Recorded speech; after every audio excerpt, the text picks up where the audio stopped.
Bonjour à tous. Je suis contente d'être avec vous, même si à distance, au moins pour partager avec vous ce que j'espère être un temps d'inspiration sur une manière de regarder le monde, effectivement, qu'est la prospective.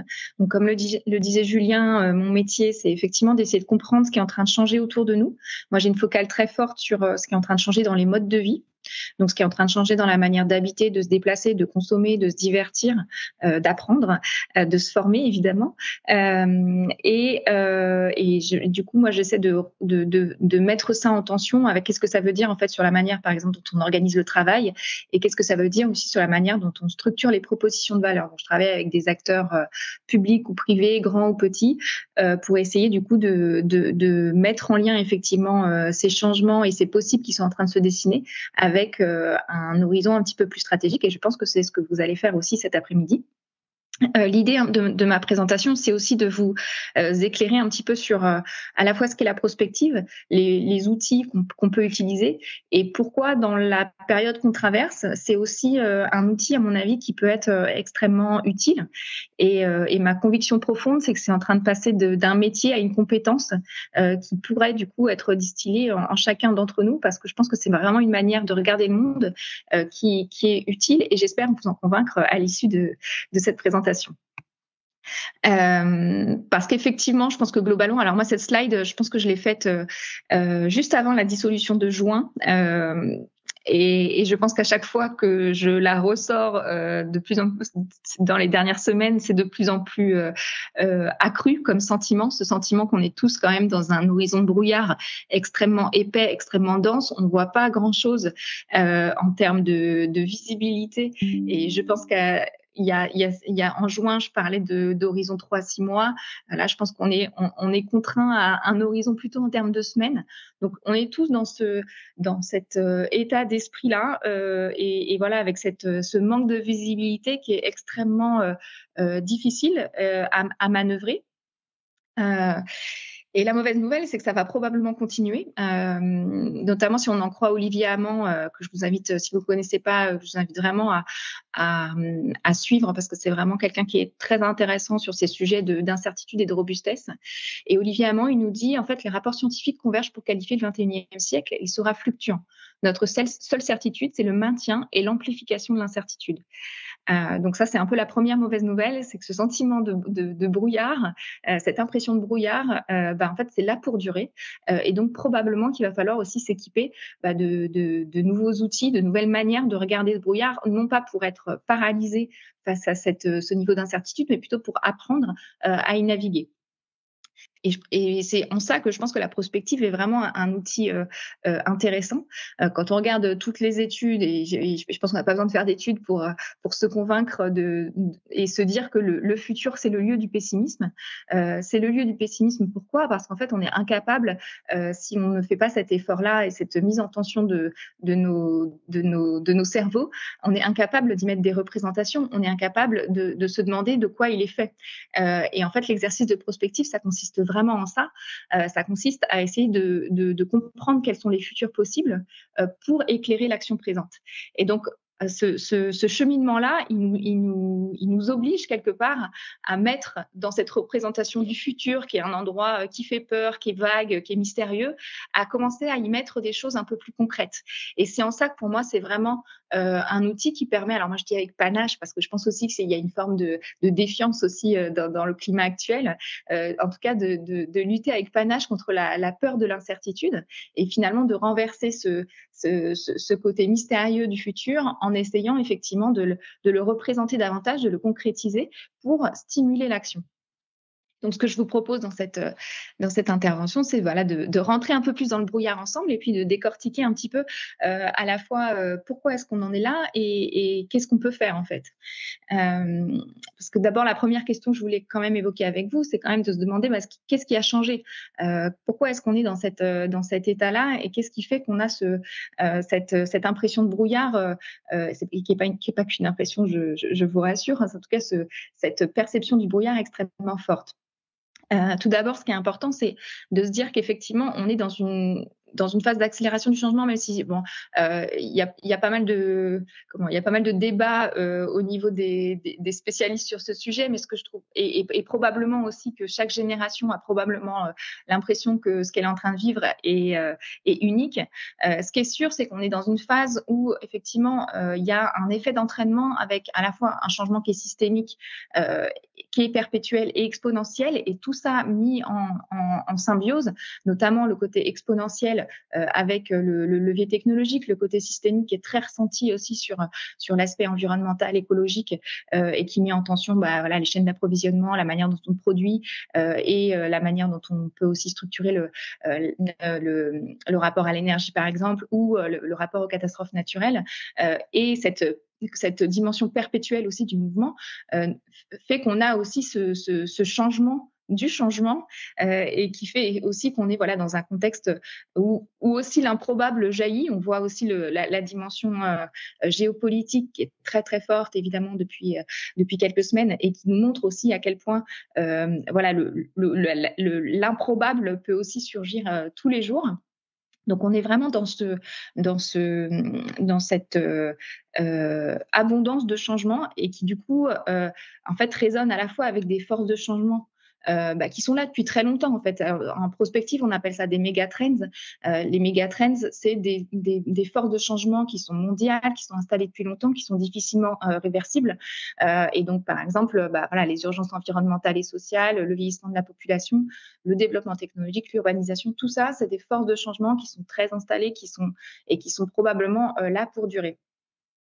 Il y a aussi il y a malgré tout quand même quelque chose qui fait qu'on a aussi peut-être du mal à décrypter le monde dans lequel on est. C'est que il y a un changement sociologique assez majeur, je crois, qui s'est opéré dans les dernières décennies et qui fait qu'avec nos yeux peut-être des années 2000, on a un petit peu de mal à lire ce qui est en train de se dessiner aussi en termes de changement. Je ne sais pas s'il y a des spécialistes de la sociologie dans la salle, mais il y a vraiment ce passage de la société toupie où effectivement on était à peu près 80% de la société à se ressembler, une grosse classe moyenne avec des aspirations, des besoins assez similaires. Donc ça, c'était probablement quelque chose qu'on pouvait observer dans les années 70, 80, peut-être encore 90.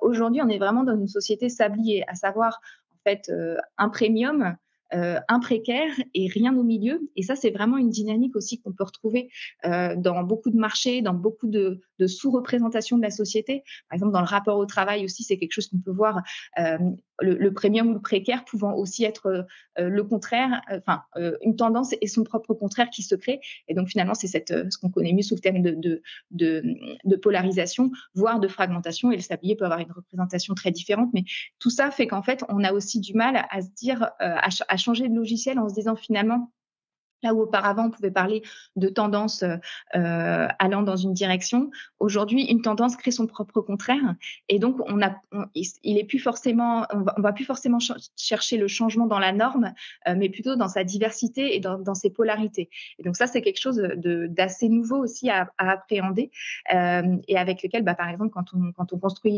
une offre de formation ou une offre de service, il faut aussi avoir conscience de cette dynamique-là. Et puis du coup, il y a aussi un autre aspect un peu plus psychologique qui se joue dans cette relation quelque part à l'incertitude. Je pense qu'aussi on a été très éduqués autour de la notion de risque, quelque part ce qu'on peut appeler les incertitudes résolvables. Donc ça, c'est une approche qui a été développée par Kay King dans un ouvrage qui est dédié à l'incertitude et que je trouve intéressante aussi pour bien comprendre dans quel basculement aussi de manière de voir le monde on est amené. Les incertitudes résolvables, c'est des incertitudes finalement qu'on peut lever en allant récolter de l'information. Par exemple, je passe un entretien, je sais qu'il y a 3 candidats autres que moi. Si je sais les 3 réponses qui ont été apportées aux 3 autres candidats, je saurai quelle est la réponse qui m'a été apportée. Donc finalement, on est dans une approche probabiliste de l'incertitude et c'est à peu près ce qu'on est câblé pour faire, je pense, aujourd'hui assez bien. Les incertitudes radicales, au contraire, c'est là où l'incertitude résolvable, c'est un puzzle. L'incertitude radicale, c'est une boîte noire, c'est un mystère. On ne sait même pas on ne sait même pas concevoir ce qui pourrait arriver. Et donc là, c'est évidemment ces incertitudes radicales avec lesquelles on est de plus en plus confrontés et qu'on a vraiment du mal à appréhender parce en fait, il faut aussi être à l'aise avec le fait de ne pas savoir. Et c'est quelque chose d'assez nouveau dans cette appropriation de l'incertitude. Donc ça, c'est vraiment aussi un élément qui est, je pense, important en termes de nouvelles manières d'appréhender le monde. Raisonner forcément en termes probabilistes ne va pas correspondre à toutes les situations là qu'on va de plus en plus rencontrer.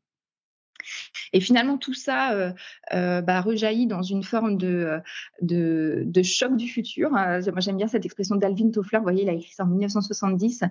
C'est quelqu'un qui a beaucoup inspiré la pensée des futurs, alors plutôt avec une approche très américaine, mais il nous parle de ce choc du futur en disant effectivement une espèce de trop grande fatigue des systèmes d'adaptation physique de l'organisme humain et un trop grand recours au processus de prise de décision. Je crois qu'on est aussi un petit peu là-dedans en ce moment.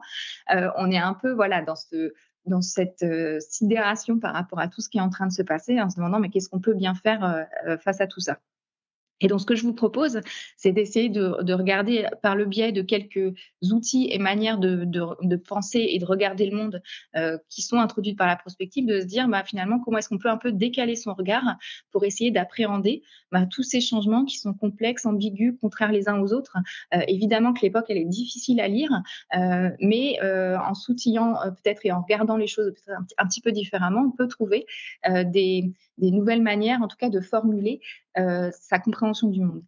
Et je pense que le premier grand changement, enfin en tout cas le premier rapport de la prospective, c'est cette idée de passer d'une pensée assez linéaire à une anticipation des possibles. Ça, je pense que c'est quelque chose d'assez fondamental dans la manière dont on peut s'approprier la prospective, parce qu'en fait, effectivement, on sort quand même d'une phase où on peut. Moi, je qualifie ça de nostalgie stratégique, en fait. Et Jasper Brodin, qui est le CEO d'IKEA, il le dit très bien. Il dit: nous rions de l'époque où nous faisions des budgets sur un an et où nous avions raison ou tort à 0,3% près.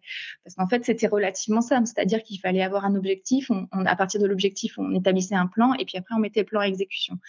Là, on se rend compte que cette linéarité de l'action, elle n'est peut-être pas aussi simple que ça à mener parce qu'on voit qu'il y a des perturbations qui arrivent à tous les étages. Et donc, en prospective, on a cet outil-là qui s'appelle le cône des futurs. Le cône de Voros aussi, vous pouvez le retrouver sous ce terme-là, qui en fait est là pour bien nous faire sentir cette diversité des futurs possibles. Je ne sais pas si vous voyez la ligne noire au milieu. Cette ligne noire, ça s'appelle le futur projeté. Donc, finalement, c'est le futur business as usual. Et c'est vraiment intéressant de se questionner sur quel est le futur projeté de mon organisation, parce que souvent, en fait, c'est un futur qui est assez tacite. Il n'est pas explicité. Il provient peut-être de la vision peut-être d'un directeur. Parfois, il est pas forcément très clairement décrit, et donc ça crée une forme de flou. Et donc chacun y met aussi un petit peu sa propre perception. Et souvent, c'est quelque chose c'est plutôt une vision qui travaille sur une forme de statu quo.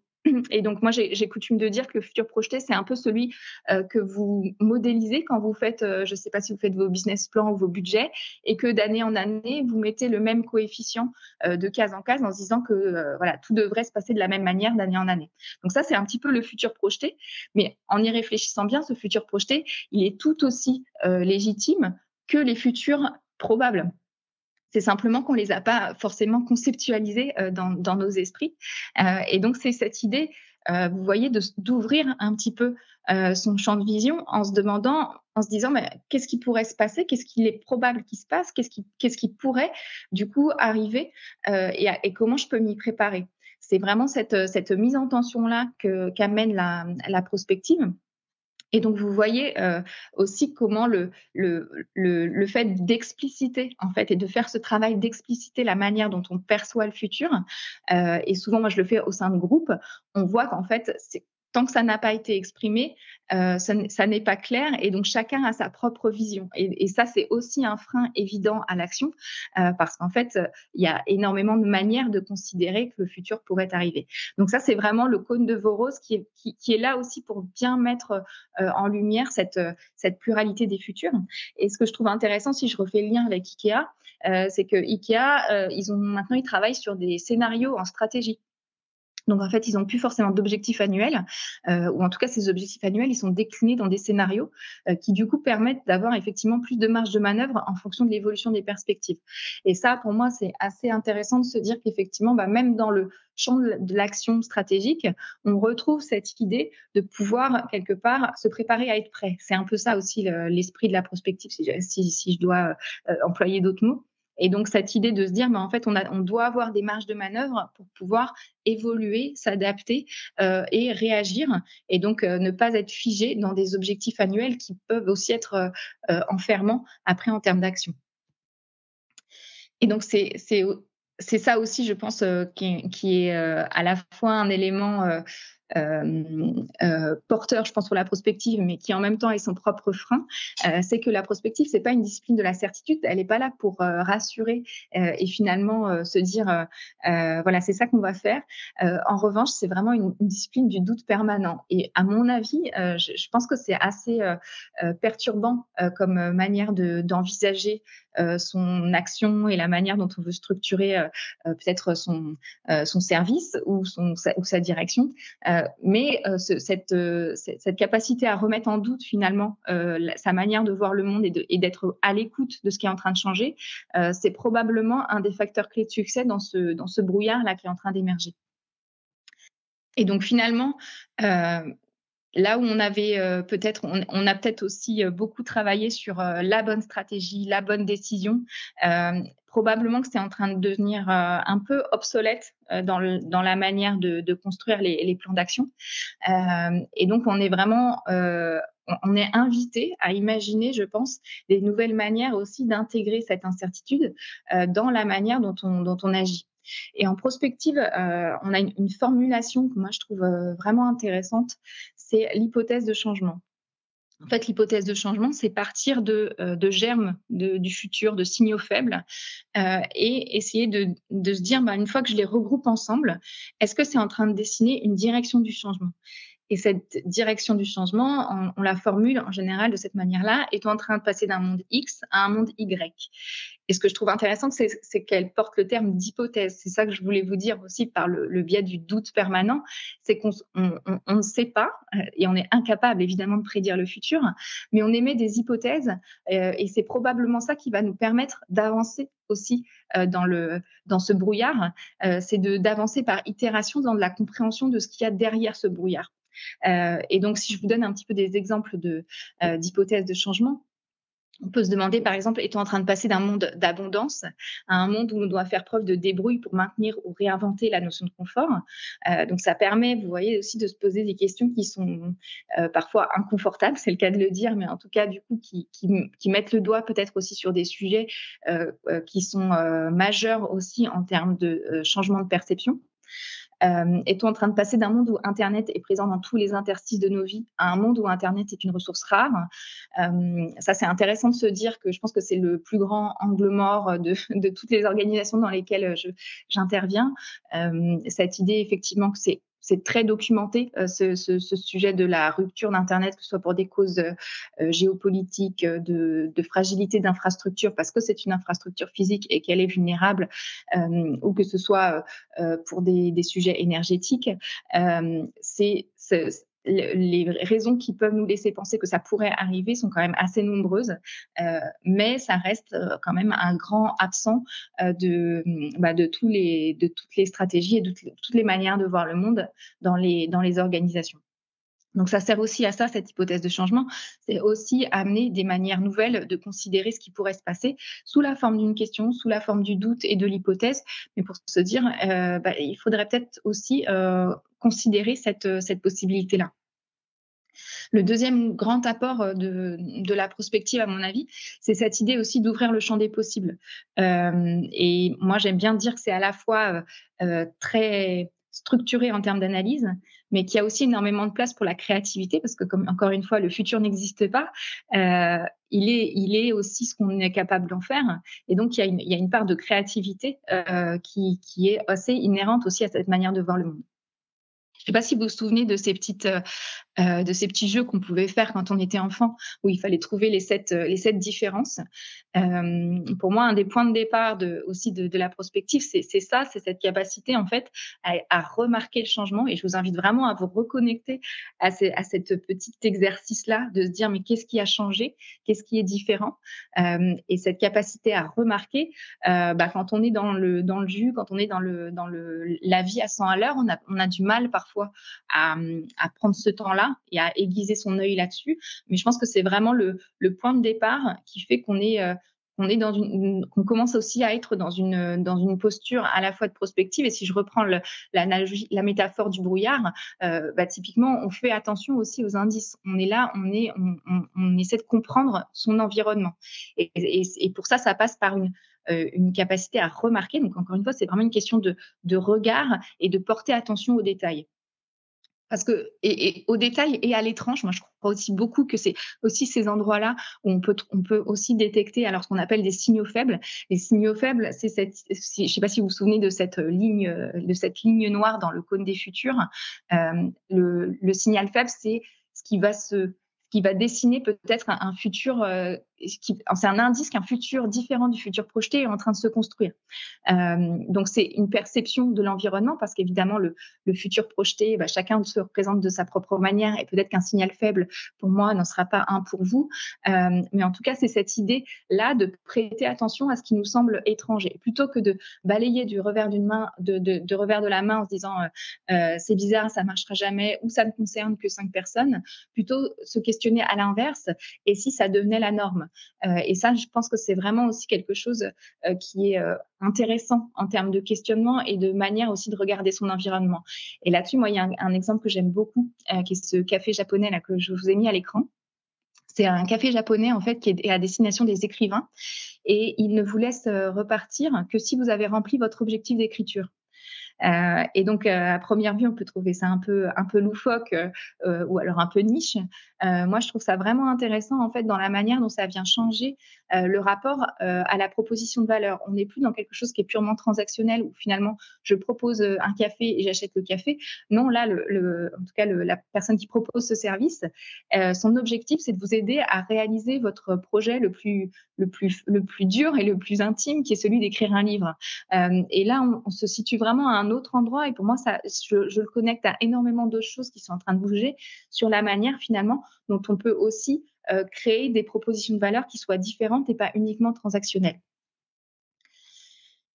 Et donc finalement, sur cet aspect-là de regarder avec analyse et créativité le changement, effectivement, ce qu'il faut retenir, c'est que le futur, effectivement, c'est pas qu'une force extérieure, même si on peut avoir l'impression en ce moment qu'effectivement, on a de prise sur pas grand-chose. Faut pas oublier que le futur, c'est aussi un terrain de jeu.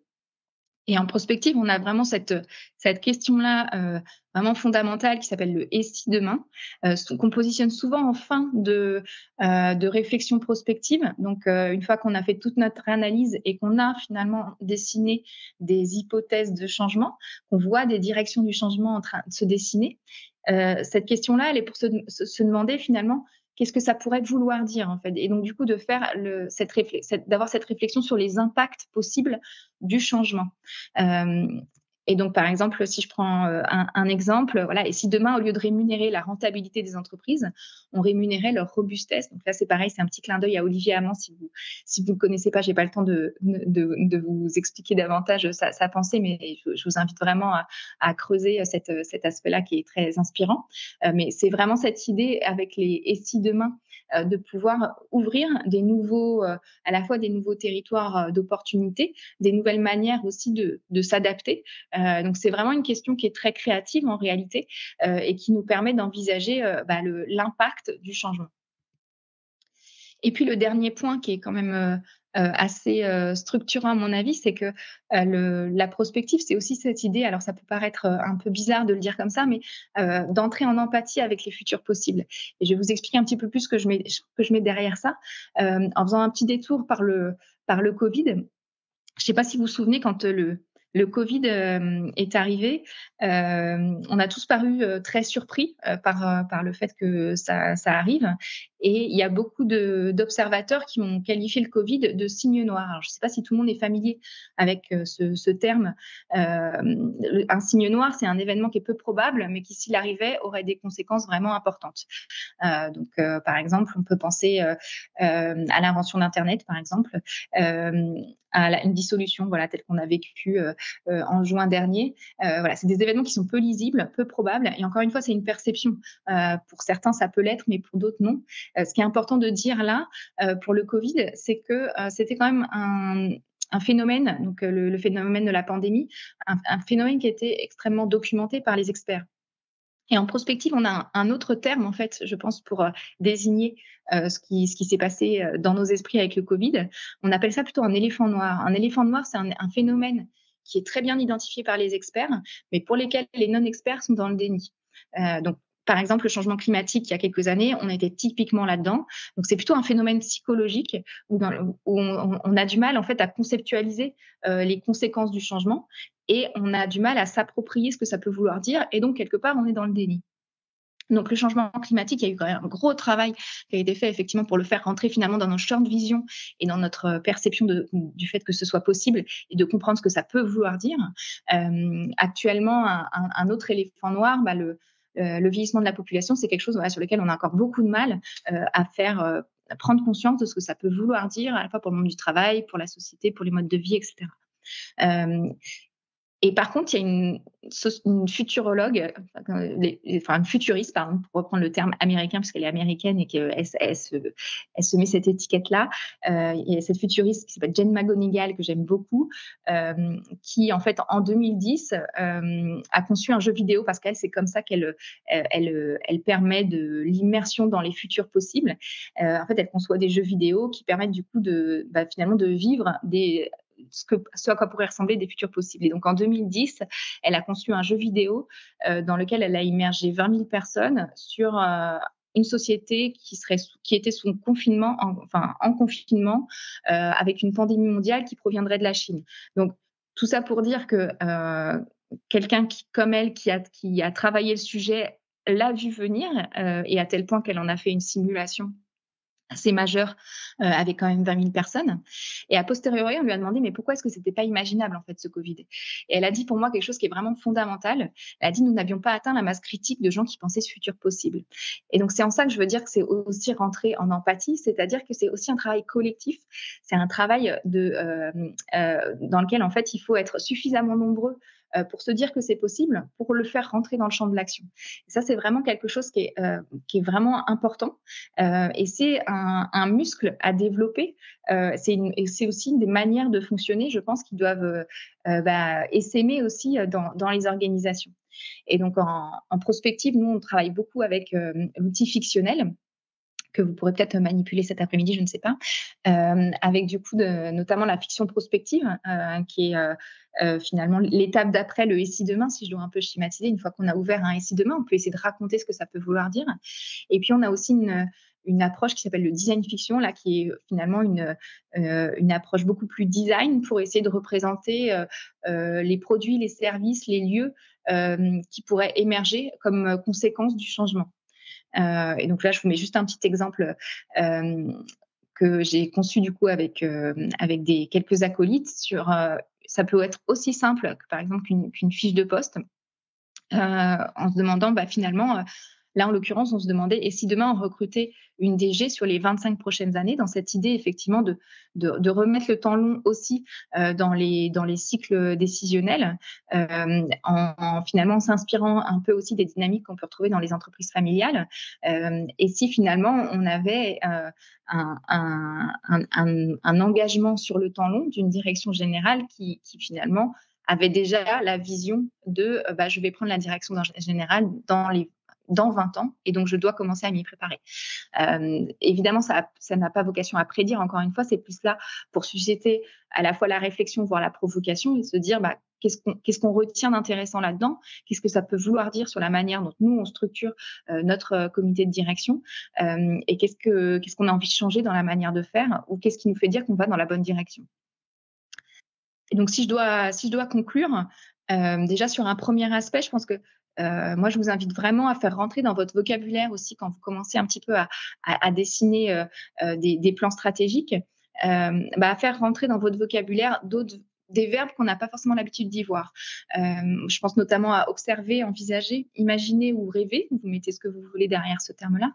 Sur le fait de raconter, sur le fait de partager et débattre. Je pense que c'est des points qui sont vraiment importants et et on est vraiment sur des controverses très profondes aussi de société. Donc, il ne faut pas éluder ça. Sur le fait de douter et d'agir aussi. Et donc, du coup, effectivement, d'enrichir peut-être votre vocabulaire du plan stratégique avec ces dimensions-là. Et puis, je voulais aussi terminer avec une invitation un petit peu prospective aussi, en se demandant, et si demain, on avait tous développé ce muscle prospectif? Et donc, je voulais vous proposer quatre métiers qu'on pourrait imaginer à partir de tout ce que je viens de vous dire. Moi, j'imaginerais assez bien un stratège du brouillard, finalement quelqu'un qui serait là pour développer une vision différente, pour mieux décider en contexte d'incertitude. Donc, on a peut-être déjà des profils qui sont déjà à l'aise avec ça, et donc cette idée effectivement de bien identifier ces profils parce qu'ils vont être hyper déterminants pour les prochaines années. Un agent aussi de l'improbable souhaitable. On voit à quel point l'improbable fait son entrée aussi dans le vocabulaire en ce début d'année. Comment est-ce qu'on peut contribuer à faire émerger l'improbable, mais celui qui est souhaitable, avec des perspectives qui sont peut-être plus stimulantes pour chacune des parties prenantes. On pourrait aussi avoir un responsable des angles morts. Donc là, c'est l'idée d'instaurer vraiment cette vision prospective au sein des équipes pour permettre d'élargir son champ de vision et puis faire rentrer dans la conversation des sujets qui sont aujourd'hui relégués dans les angles morts. Et puis un dernier, et là c'est plus un clin d'œil au terme de direction que je trouve assez interpellant dans ce temps aussi qu'on traverse, où je pense que être directeur, donc finalement devoir donner une direction dans ce contexte-là, je pense que c'est quelque chose qui doit interpeller. Et donc je vous propose finalement le leader du doute, qui est là pour apprendre à douter en toute sérénité avec les équipes. Et donc voilà, je vous souhaite bienvenue dans le brouillard. Voilà, c'était ma petite contribution pour vous aiguiller un petit peu sur ces thématiques de prospective. Merci beaucoup, Noémie. Est-ce qu'on a le temps de prendre une ou deux questions? Ouais, une question, ouais. Une question, merci. Alors, une question.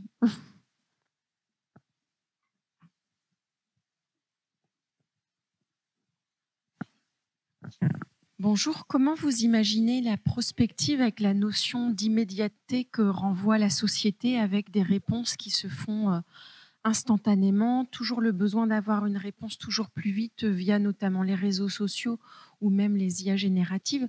Comment se situe la prospective par rapport à cette notion de temps? C'est une très bonne question. En fait, déjà, moi, ce que j'observe, c'est que je pense qu'en 8 ans, je suis passée de l'horizon 2040-2045 à un horizon 2030. Je travaille quasiment plus qu'exclusivement sur cette temporalité-là.